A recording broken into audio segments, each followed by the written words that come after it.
Hey there, Jerry. Hope you're having a great day today. Here's your video lesson here. Let's see here. 4 things I want to talk about. I'll talk about those 4 things. And if you have questions at the end or on me, okay, anything, feel free to shoot those on over and I'll do my best to answer. Cool, so let's get to it. So thanks so much for sending those videos over. It's always very helpful for me to see how things are going on your end. That guitar is sounding awesome. Sounds better and better every time I see you play it. Your technique's getting better and better.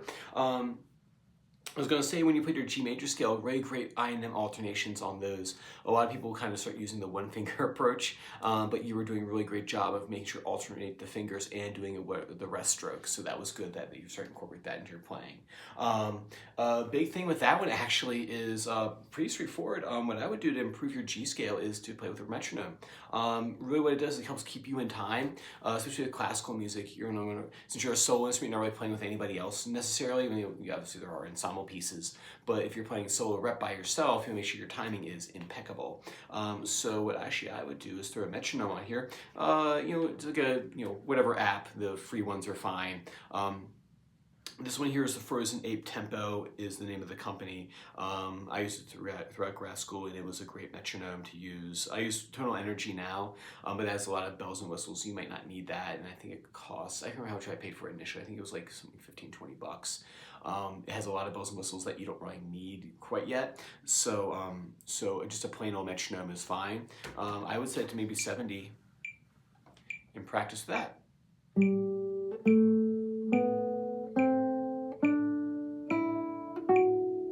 There's all different kinds of things you can do with it. One being,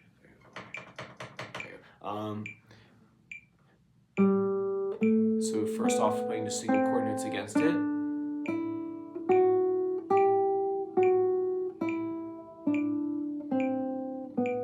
You can do this.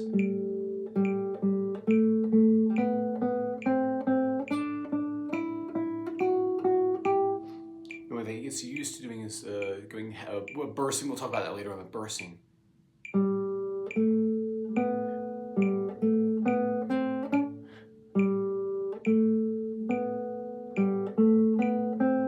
That concept there, but we'll talk about that later on after you get used to playing with a metronome.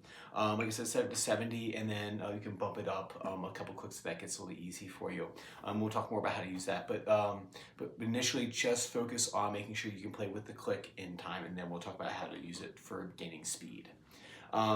So next thing is let your row. Good, you're playing the notes beautifully and you're playing with great technique. Don't ever forget, even though these are simple melodies, that they are melodies in the end, and you do have to play them musically. So say if I'm playing this.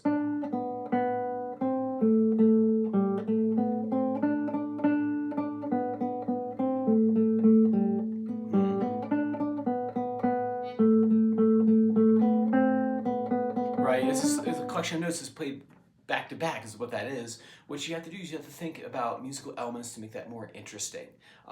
So one thing you can play around with is called tone color. You bought that really nice guitar for a reason, and it's to have access to all that beautiful tone and all the colors that are inside of it, like we talked about I think a couple of lessons ago. So when I play a chord here, for example, and I play a chord here, they sound different, or here, right? So if I'm playing that, a good spot, a good rule of thumb in classical music, when you have a repeat of something, a short musical idea that repeats, you want to maybe change the tone color or play it a little differently the second time through. So say, so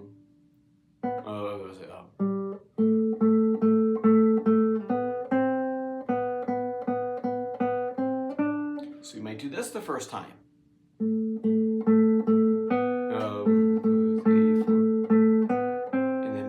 To Tasto to make it sound different. And you can practice this doing, say, a G major scale in ordinaire positions, so they call this ordinaire. And then move up to Tasto. What I'm doing is I'm taking my thumb and just scooching along right along the 5th string to move you up in position. That's why I have this here too, is because I always feel like if I used to just have like my plain arm against it, I feel like I'm dragging against my instrument. So having either a long sleeve or an armrest really helps and kind of make sure you get there a bit smoother. So we have this ordinaire,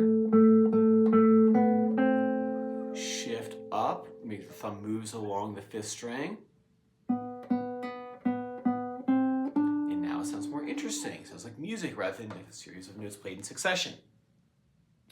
Other thing too is at the end of the piece, remember the piece has to slow down. I always use a visual of coming up to a stoplight and slowing down as I approach the stoplight. So if I'm playing be da da da dee,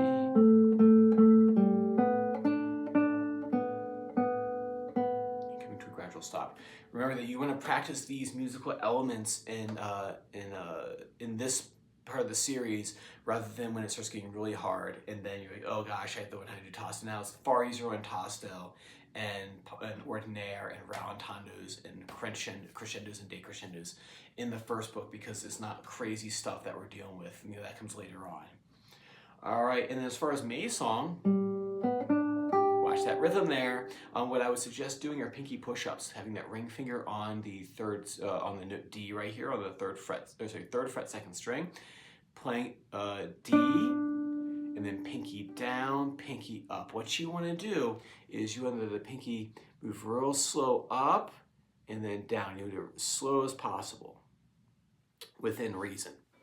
So I play that pinky, or sorry, I play the note D right here with my ring finger, play, down, up, and it comes up no more than to the top of my nail right here on the ring finger. So down, up.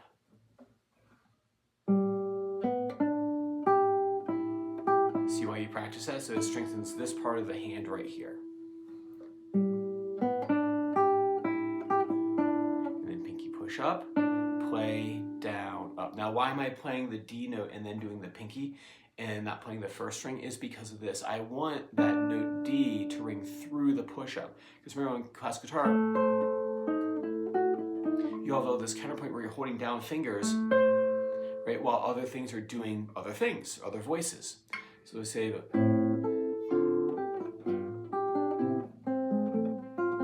right, say for something like that, a little bit of Bach, I'm playing, so that top voice is moving while I'm getting to the next chord.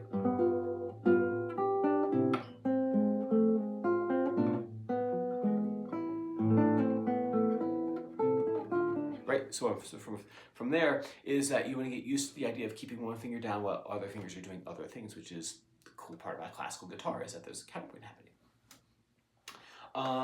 And then what we'll do is to start work on perpetual motion if you haven't done so already, and that'll wrap up the first half of book 1, and then we'll start the teaching points for the second half of book 1.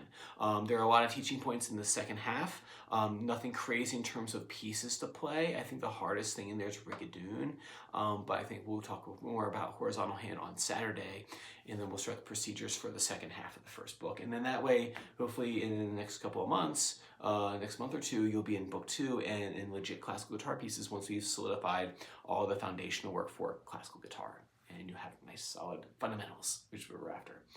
And then switching over to what you were talking about before, if I switch guitars here, you said that you were fooling around with a D major 7 to a B minor chord. And sometimes, man, that's really what it is. I looked at your video, and really what you're doing is you're just playing in D major.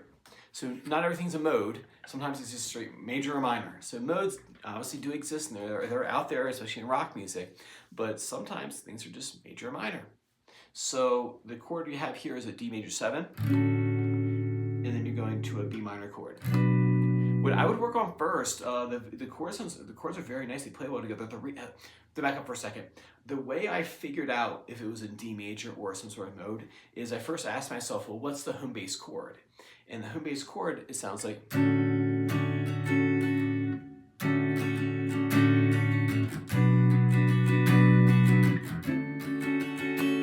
Is that D major 7 chord. Then what I did was I wrote out all the notes of D major 7 and B, and I wrote them out, and then what I did, I put them in musical alphabet order and go, okay, well, I have D to D, and I have an F sharp and a C sharp, so that means that if I check my chord wheel, that means that 2 sharps, that's the key of D major. So that's how I kind of made that decision of it being in major, was that I wrote the notes out. Oh my gosh, excuse me. My tea hasn't kicked in yet. I wrote the notes out of the 2 chords and then spelled out the D major scale for me. As far as D major, I would use this voicing right here. You're trying to. It sounds like you're trying to play in 6/8. I would try to solidify that strum pattern as 1, 2, 3, 4, 5, 6.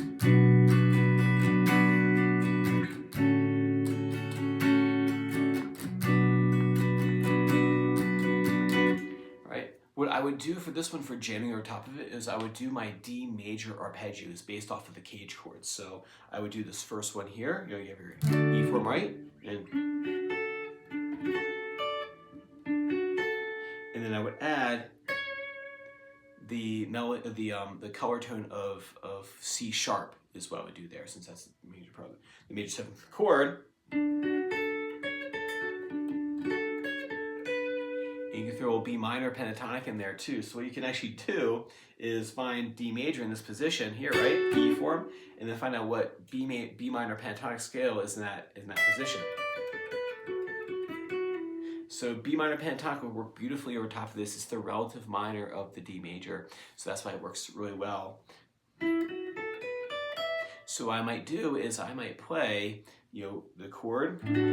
Okay, there's C sharp, or there's C sharp right there. And okay, B minor pentatonic.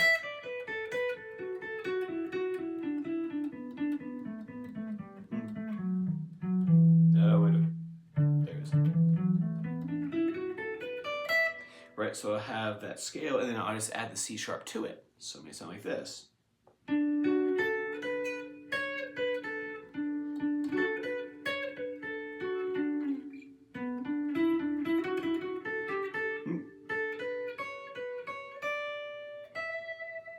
Right, and that's how I would solo over top of this one. So I would use the D major shape, right, the E form, add a C sharp, and then play B minor pentatonic in this position. And you should be good to go.